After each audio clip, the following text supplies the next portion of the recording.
پاؤں کے جوتے بھی پاؤں کے ساتھ چپکنے لگے، اتنا خون آپ صلی اللہ علیہ وسلم کا بہا۔ پھر آپ صلی اللہ علیہ وسلم کے پیچھے تالیاں پیٹی گئیں، آپ کا مذاق اڑایا گیا، آپ کو طرح طرح سے طعنے دیے گئے، آپ کو گالیاں دی گئیں، اور آپ صلی اللہ علیہ وسلم کو طرح طرح کی اوچھے ہتھکنڈے استعمال کیے گئے۔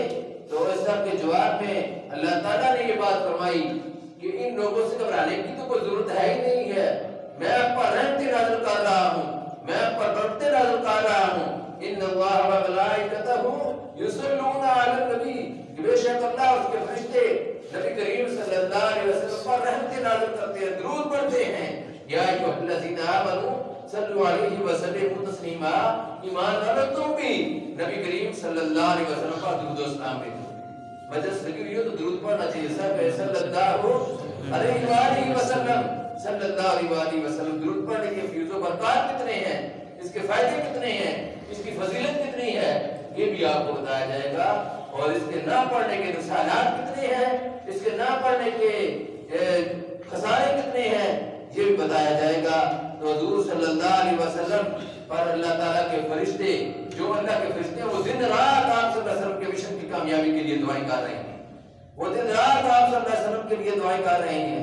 رب العالمین نے خود فرشتوں کو مقرر کیا ہے کہ وہ آپ صلی اللہ علیہ وسلم کے لیے دعائیں کریں، آپ کے کام کے لیے، آپ کا جو کام، جو نبوت کا کام ہے اس کو پایہ تکمیل تک پہنچنے کے لیے وہ کام کریں، وہ دعائیں کریں۔ تو دوسری کا فرمایا کہ صلو علیہ وسلم تسلیما، کیا ایمان والو اللہ اور اس کے فرشتے نبی کریم صلی اللہ علیہ وسلم پر درود بھیجتے ہیں، تم بھی ان پر درود بھیجو۔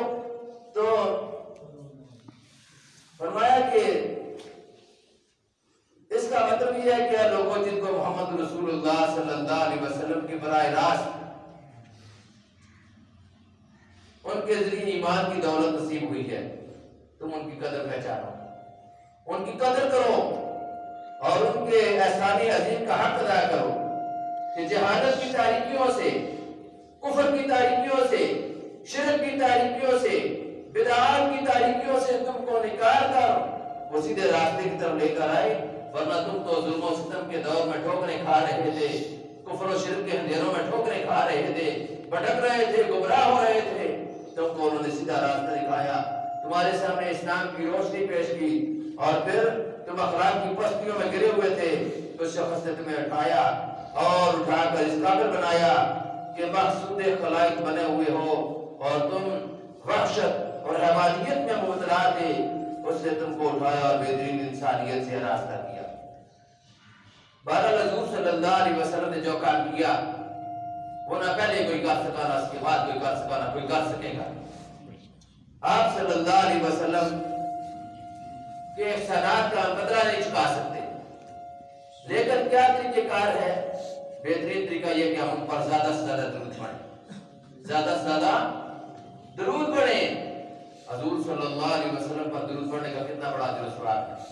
حضرت کعب بن عجرہ رضی اللہ تعالیٰ عنہ نبی کریم صلی اللہ علیہ وسلم کے پاس موجود تھے، انہوں نے عرض کی یا رسول اللہ صلی اللہ علیہ وسلم، میں آپ پر درود کثرت سے پڑھنا چاہتا ہوں، آپ پر کثرت سے درود پڑھنا چاہتا ہوں۔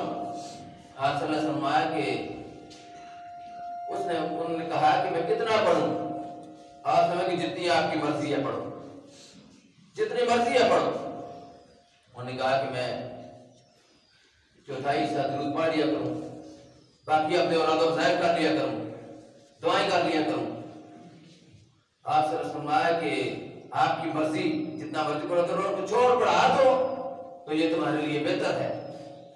انہوں نے کہا کہ پھر میں اس طرح کروں گا کہ میں آدھا وقت درود شریف کو دوں گا، آدھا وقت اوراد و ظاہر کر لیا کروں گا۔ آپ صلی اللہ علیہ وسلم آیا کہ انہوں نے کہا کہ کیا میرے لیے یہ ٹھیک ہے، اتنا کر دوں؟ آپ صلی اللہ علیہ وسلم آیا کہ تم اس کو اگر بڑھا دو تو تمہاری مرضی، تمہارے لیے بہتر ہے۔ انہوں نے کہا کہ پھر میں تو 2/3 کر دوں گا، تھوڑا حصہ دعا وغیرہ رمضان کے لیے اور زیادہ حصہ آپ پر درود پڑھنے کے لیے لگا دوں گا۔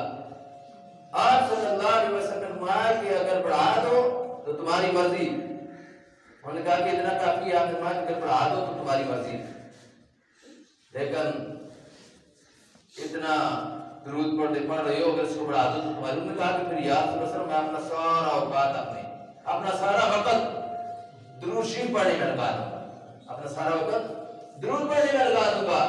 تو حضور صلی اللہ علیہ وسلم کہ اگر تم ایسا کرو گے تو اللہ تعالیٰ تمہارے سارے گناہ معاف کر دے گا۔ سبحان اللہ۔ اللہ تعالیٰ تمہاری ساری حاجتیں پوری کرے گا، ساری ضرورتیں پوری کرے گا اس درود شریف کی برکت سے۔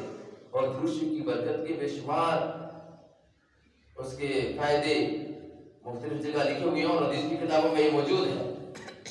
مسجد کے اندر جا رہا ہو اس وقت بھی درود پڑھو، بسم اللہ والصلاة والسلام علی رسول اللہ رب اغفر لی ذنوبی وافتح لی ابواب رحمتک۔ یہ مسجد کے اندر جب داخل اس وقت درود پڑھ لیا، بسم اللہ والصلاة والسلام علی رسول اللہ۔ مسجد سے نکلے تو درود پڑھے، بسم اللہ والصلاة والسلام علی رسول اللہ اللہم انی اسألک من فضلک۔ یہ بھی درود شریف پڑھ لیا۔ اب درود شریف اس نے پڑھا، اس کو کتنا ثواب ملا؟ نبی کریم صلی اللہ علیہ وسلم فرمایا کہ من صلی علیہ واحدۃ صلی اللہ علیہ اجرا، جو مجھ پر ایک مرتبہ درود پڑھتا ہے اللہ اس پر 10 رحمتیں نازل کرتا ہے۔ سبحان یہ حدیث میں آتا ہے کہ اللہ تعالیٰ اس پر 70 رحمتیں نازل کرتا ہے، اس کے 70 گناہ معاف کرتا ہے۔ اور حدیث میں آتا ہے کہ حضور صلی اللہ علیہ وسلم فرمایا کہ جب آدمی کوئی درود شریف پڑھتا ہے تو اس کے اللہ تعالیٰ اس پر 10 رحمتیں نازل کرتا ہے، 10 اس کے اعمال نامے میں نیکیاں لکھتا ہے اور 10 اس کے گناہ معاف کرتا ہے۔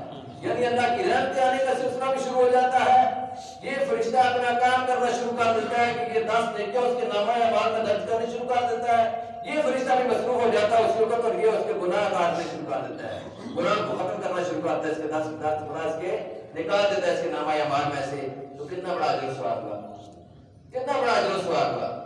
ایک درود شریف پڑھنے سے اس پر اتنے، یعنی دونوں فرشتے بھی مصروف ہو گئے اپنے کام میں اور اللہ تعالیٰ بھی پھر اس پر رحمتیں نازل کرتا ہے۔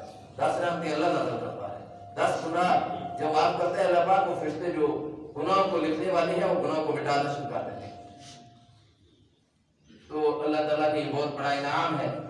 حضور صلی اللہ علیہ وسلم کے صحابہ نے جب یہ آیت نازل ہوئی ان اللہ و ملائکتہ یصلون علی النبی یا ایھا الذین آمنوا صلوا علیہ وسلموا تسلیما، صحابہ نے پوچھا تھا کیف نصلی علیک یا رسول اللہ، رسول اللہ صلی اللہ علیہ وسلم آپ پر کیسے درود پڑھیں، کیسے درود پڑھیں؟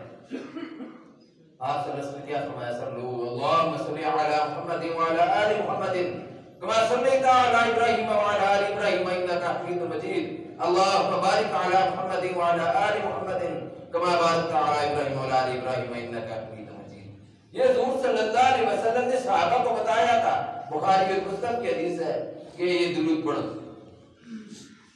اور بھی بے شمار درود ہیں جو حدیث کی مختلف کتابوں میں ہیں، وہ یہاں پر موجود ہیں، لیکن آج اگر دیکھا جائے بے شمار درود بن چکے ہیں۔ درود تاج ہے، حدیث میں کوئی نہیں ہے، درود لکھی ہے، درود مقدس ہے، درود خضری ہے، درود کامل ہے، اور کہتے ہیں کہ ایک صاحب انہوں نے 30 پارے درود شریف کے لکھے، ایک پیر صاحب نے 30 پارے درود شریف کے لکھے ہیں۔ بھئی موجود ہے، درود شریف پڑھے گا اس کو، یہی تو مصیبت ہے کہ ہم وہ کام کرتے نہیں ہیں۔ درود شریف تو موجود ہے، 1400 سال پہلے موجود ہے، جو صحابہ پڑھتے تھے، جو حضور صلی اللہ علیہ وسلم پڑھتے تھے، اس کو پڑھنے کے بجائے اور درود لکھنے شروع کر دیے کہ اس نے فلاں نے درود لکھا، فلاں نے، بھئی جس کا محمد مصطفیٰ صلی اللہ علیہ وآلہ وسلم ہے وہ درود ہم کو منظور نہیں ہے۔ اس درود کے مصنف تو حضور صلی اللہ علیہ وسلم نے بتایا نا کہ اس طرح کر کے پڑھو درود پر، پھر ہم پڑھتے ہیں اللہم، بعض لوگ کیا کہتے ہیں کہ اللہ تو کہتا ہے کہ ایمان والو تم درود پڑھو نبی صلی اللہ علیہ وسلم پر، اور ہم کہتے ہیں کہ اللہ تو بھیج، اللہم آیا اللہ تو بھیج، ہم کو بھیجنا چاہیے، ہم کو یہ نہیں کہنا چاہیے اللہم۔ اللہم تو اس لیے کہیں کہ جب اللہ ہم کو نہ کہہ رہا ہو، اللہ نے ہم کو کہا ایمان والو تم درود بھیجو، ہم کہتے ہیں اللہم اللہ تو درود بھیج، بھئی ہم اس لیے کہتے ہیں اللہم۔ یہ مولانا مودودی رحمۃ اللہ علیہ نے اپنی کتاب تفہیم القرآن جو تفسیر ہے قرآن مجید کی، اس پہ یہ بات لکھی ہے سورہ احزاب کی تفسیر میں کہ ہم اس لیے یہ بات کہتے ہیں کہ ہم عاجز ہیں، ہم گنہگار ہیں، ہم خطاکار ہیں، ہم درود پہنچانے کا حق نہیں ادا کر سکتے۔ ہم اللہ کے آگے دعا کرتے ہیں کہ اللہم اے اللہ تو بھیج، ہماری طرف سے تو بھیج۔ اب اللہ جانتا ہے کہ کون درود بھیج رہا ہے، ہمارا اللہ کو پتا ہے کون درود بھیج رہا ہے۔ پھر حضور صلی اللہ علیہ وسلم فرماتے ہیں کہ اللہ کے فرشتے مقرر ہیں زمین پر درود شریف کا جو پیغام لے کر حضور صلی اللہ علیہ وسلم کے پاس جاتے ہیں کہ آپ کی فلاں امتی نے آپ پر درود بھیجا ہے۔ سبحان اللہ، کتنی بڑی سعادت ہے، کتنا بڑا انعام ہے۔ حضرت جب یہ حکم نازل ہوا تو کئی صحابہ نے حضور صلی اللہ علیہ وسلم سے عرض کیا کہ یا رسول اللہ صلی اللہ علیہ وسلم سلام کا طریقہ تو آپ میں بتا چکے ہیں، یعنی نماز میں السلام علیکم ایھا النبی۔ اب بعض لوگ ایھا النبیوں سے یہ کہتے ہیں کہ شاید حضور صلی اللہ علیہ وسلم حاضر ناظر ہیں، یہ بھی غلط طریقہ ہے۔ ایھا النبیوں کا الفاظ بے شمار موقعوں پر استعمال ہوا ہے، یعنی کہ جس کے لیے بھی یا کا لفظ استعمال ہوگا وہ حاضر ناظر ہی ہوگا، ایسا لفظ نہیں ہے یا۔ جیسے قل یا ایھا الکافرون، اے لفظ کیا ہے کافروں، آپ کیا کہیں گے کہ سارے کافر حاضر ناظر ہو گئے ہیں؟ یا فرعون حاضر ہو گیا، یا حمان، یا قارون۔ اس لیے یہ الفاظ جو ہے یا کے لیے کوئی ضروری نہیں ہے کہ وہ حاضر ناظر کے لیے استعمال ہوئے ہوں۔ حضور صلی اللہ علیہ وسلم کا سلام بھیجنے کا طریقہ نماز میں، کیونکہ ساری معراج کی گفتگو ہے۔ نماز میں کون سی گفتگو ہے؟ معراج کے موقع پر تو ساری گفتگو ہوئی تھی حضور صلی اللہ علیہ وسلم اور جبریل امین اور اللہ تعالیٰ کے درمیان، وہ ساری گفتگو کو نماز بنا دیا گیا۔ وہاں پر حضور صلی اللہ علیہ وسلم کو جب کہا گیا تھا السلام علیکم ایھا النبی ورحمۃ اللہ وبرکاتہ، آپ صلی اللہ علیہ وسلم نے فرمایا تھا السلام علینا وعلی عبادک الصالحین۔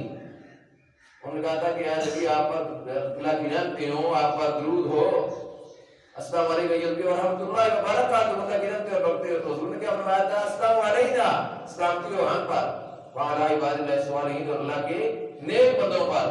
تو اس طرح کر کے انہوں نے یہ ساری گفتگو جو ہے اس کو اس میں رکھ دیا گیا۔ یہ یاد رکھیں درود شریف اتنی عام عبادت ہے کہ اس کے بغیر نماز بھی مکمل ہے۔ ہر نماز میں ہر نماز کی ہر رکعت جو بھی رکعتیں پڑھتے ہیں ان میں درود شریف ضرور پڑھتے ہیں کہ اس کے بغیر نماز مکمل ہے نہیں ہوتی، نماز مکمل نہیں ہوتی۔ اس لیے درود شریف حضور صلی اللہ علیہ وسلم پڑھنا بہت بڑا عمل ہے اور بہت بڑا اجر و ثواب کا عمل ہے۔ حضور صلی اللہ علیہ وسلم نے فرمایا کہ جس نے ان پر درود پڑھنا جو ان پر درود پڑھنا بھول گیا وہ جنت کا راستہ بھول گیا، وہ جنت کا راستہ بھول گیا۔ اور فرمایا کہ مجھ پر جو درود نہیں پڑھتا وہ سب سے بڑا بخیل ہے۔ حضور صلی اللہ علیہ وسلم وہ بڑی مشہور حدیث ہے کہ محراب کی ایک سیڑھی پر قدم رکھا فرمایا آمین، دوسری پر قدم رکھا فرمایا آمین، تیسری پر قدم رکھا فرمایا آمین۔ تو 3 دعائیں کی تھی حضور صلی اللہ علیہ وسلم نے، جبریل علیہ السلام نے، جبریل علیہ السلام 3 دعائیں کی تھی، حضور صلی اللہ علیہ وسلم نے آمین فرمائی تھی۔ جب آمین کہی تو صحابہ نے پوچھا یا رسول اللہ صلی اللہ علیہ وسلم پہلے آپ نے یہ عمل کبھی نہیں کیا، یہ 3 سیڑھی پر قدم رکھتے ہوئے آپ نے آمین کہا ہے، ہر ایک سیڑھی پر آمین آمین آمین۔ اس کا کیا حکم ہے؟ آپ صلی اللہ علیہ وسلم نے فرمایا کہ جب میں نے پہلی سیڑھی پر قدم رکھا تو جبریل امین نے اس وقت دعا کی کہ اللہ جو آدمی رمضان کا مہینہ پائے اور جنت میں حاصل کر سکے، رمضان میں محنت کر کے رمضان کے روزے رکھ کر اللہ کو یاد کر کے، تو وہ ذلیل ہو حقیر ہو، اس پر یعنی وہ خاکالود ہو، ذلیل ہو۔ آپ سے فرمایا آمین۔ دوسری بات جبریل علیہ السلام نے بتلا کی کہ وہ آدمی ذلیل ہو خاکالود ہو جو جس کے والدین موجود ہو اور ان کی خدمت کر کے جنت نہ حاصل کر سکے، تو حضور نے فرمایا آمین۔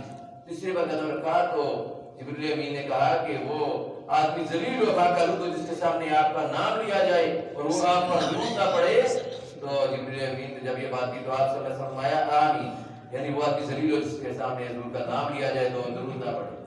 ہمیں اپنے مجلسوں میں یہ چیز ضرور رکھنی چاہیے، جہاں بیٹھے ہوئے ہوں اذانیں تو نہیں ہم دے رہے کہ اب درود نہیں پڑھنا، اذان سے پہلے بھی کی آواز سے اس کے ساتھ جوڑ کر نہیں پڑھنا، اذان کے بعد بھی جب اللہ بربا حاضر تعالیٰ پڑھتے ہیں پھر درود بھی پڑھتے ہیں، درود بھی سب پڑھنا چاہیے، حدیث سے ہی ثابت ہے۔ لیکن درود کون سا درود؟ اللہم صلی علی محمد وعلی آل محمد، جو درود ابراہیمی جس کو آپ لوگ کہتے ہیں، وہ درود ان پر پڑھنا چاہیے، پھر اس کا بڑا اجر و ثواب ہے۔ گھر میں جب داخل ہو، گھر میں داخل ہونے کے لیے یہ بھی بہت بڑی برکت والا وظیفہ ہے۔ حضور صلی اللہ علیہ وسلم کے ایک صحابی آپ کے پاس آئے کہ مجھ پر بڑا قرض ہے، بڑا پریشان حال ہوں، معاشی لحاظ سے بڑی پریشانی ہے۔ آپ صلی اللہ علیہ وسلم نے فرمایا کہ جب اپنے گھر کے اندر داخل ہو، گھر کے اندر داخل ہو کر پہلے پڑھو بسم اللہ الرحمن الرحیم قل اللہ احد، یہ پوری سورہ اخلاص پڑھو، پھر اس کے بعد مجھ پر درود شریف پڑھو، درود شریف پڑھنے کے بعد پھر شخص صلی اللہ علیہ وسلم بھی پڑھو، دروازے پر کھڑے ہو کر پھر ادھر سے ہی گھر والوں کو سلام کرو، السلام علیکم، زور سے کہو السلام علیکم ورحمۃ اللہ وبرکاتہ۔ تو اس صحابی نے یہ عمل کرنا شروع کیا۔ اس سے چند دنوں کے بعد آپ صلی اللہ علیہ وسلم نے پوچھا کہ جو آپ کو وظیفہ بتایا تھا اس کا کیا بنا؟ اس نے کہا میں نے وہ وظیفہ شروع کیا تو اس کی وجہ سے میرے گھر میں ہی نہیں میرے اڑوس پڑوس بھی، میرے ہمسایوں میں بھی ایسی خوشحالی آ گئی ہے کہ وہ بھی خوشحال ہے، میں بھی خوشحال ہوں۔ سبحان اللہ۔ یہ برکات ہے درود شریف کی اور نبی کریم صلی اللہ علیہ وسلم کو یاد کرنے کی۔ حضور صلی اللہ علیہ وسلم پر جو آدمی درود نہیں پڑھتا اس کی بہت زیادہ وعید ہے، اس لیے درود کی کثرت کرنی چاہیے۔ جمعہ کے دن جو آدمی عصر کی نماز پڑھنے کے بعد بیٹھ کر مصلی پر اٹھے گا، بیٹھا رہے، 80 مرتبہ درود شریف پڑھتا ہے، حدیث میں آتا ہے کہ اللہ تعالیٰ اس کے 80 سال کے گناہ معاف کر سکتے ہیں، اس کے 80 سال کے اللہ تعالیٰ گناہ معاف کر دیتے ہیں اور اس کے 80 درجات بلند کر دیتے ہیں۔ کتنا اللہ کی رحمتوں کا نزول ہے، کتنا برکت عمل ہے یہ جو درود شریف ہے، اس لیے اس کو اختیار کرنا چاہیے، اس کو وظیفہ بنانا چاہیے، اپنی زندگی میں اس کو ضرور وظیفہ بنائیں۔ صبح شام کے وقت عام مراد و وظائف کے علاوہ کم از کم 100 مرتبہ ضرور درود شریف پڑھنا چاہیے۔ اللہ ہمیں عمل کی توفیق نصیب فرمائے۔ واخر دعوانا الحمدللہ رب العالمین۔